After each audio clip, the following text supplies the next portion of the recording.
What's up, guys? It's Sapper, aka Carrie Potter. I did name change, same person though. We're gonna be hunting Roshamuul West with a 2-man team. Levels requirement here, I would say you want to be at least 300 for both people. You can do it with less. I've never tried it being less than level 300. I'm actually 372, 371 when I go into this.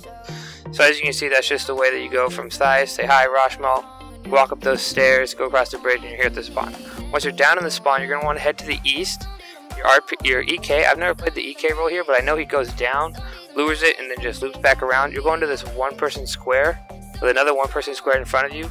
Hop in, wild growth it, and then from there you can just avalanche. Make sure your EK stands as far as you can off the screen as still being seal range, because the Guzzle Maws and Frazzle Maws, they do a lot of damage with their beams. Now you're going to want to wear life drain protection for this spawn. I bring about a backpack of them, and there's 50% life drain resistance, which is great. 800 UMPs, 900 avalanches, and 150 wild growths.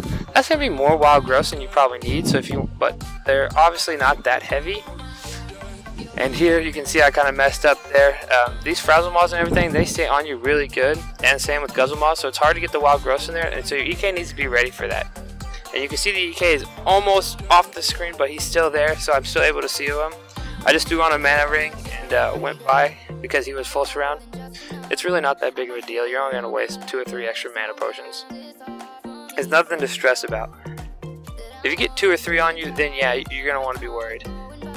We'll go to the next pull here. This one is also known as the Bones pull, so this is for more higher levels that are hunting the Bones area, not just west. But when it's empty, you can bring and do this first pull here, and it's a pretty useful XP boost.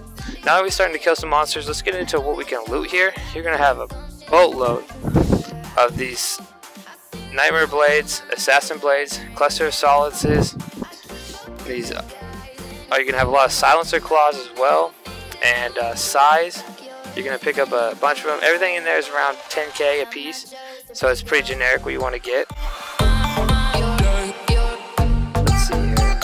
For your set, I would recommend just taking magic level as much as possible, because you're not going to be blocking very much as long as you do it right. Now this pull is pretty risky. This EK was actually really good, and he put a magic wall there on the side, that way you only had to worry about one. Because the cooldown on these wild growths are a decent, at least 1 second, it makes it pretty tough to use consecutive ones without getting a monster on you when you're bringing more than a full pull like we are. Sadly, silencers are strong against ice attacks, so you're not going to do a bunch of damage there. But Guzzle Maws and Frazzle Maws are weak to Terra damage and ice, and so you can hit them with your Terra Wave, which actually makes it useful for once. Then you'll head up into this another 1 square spot, and you can skip these 2 poles and go down to the bottom of this kind of spot. It's right in the middle, and there'll be a little gap way for like 3 square meters of just squares, and you can just put a wild growth on each end, and your EK can lure there. This was the first time I've done this pull, and I actually prefer it more. Yes, it's harder, but you actually pull more monsters because you're going to 2 extra pulls, and it just kind of makes it a lot smoother. The other one is really ridiculous and hard to handle. So here I accidentally used my avalanche key instead of my wild growth key, so a Frasmal happened to trap me here. Now the EK, doesn't want to come and res it off of me because you already got a full surround and you can get trapped down here. So just put on mana ring, it's not a big deal, and play it out. You'll see down here an easier route that you can do, starting at 1, 2, 3, 4, and 5, and 6. We actually cut out 5 in this one because of the big pull that we're going to do on the next one, because it's normally pretty low, but it is safer. For a week, and in this blacked out room where she was singing to me, you know, she played her fiddle in an Irish band, but she fell in love with an Englishman. You can see how fast the Frazzle Maws do just get in that position. Like, look, I just threw that wild growth down and it just didn't have time. The next Frazzle Maw just took its place. The EK did get trapped here, so if you're the EK, make sure you always bring enough mana potions, at least 200 ultimates or supremes, whatever you choose. I'm not sure because I've never played EK.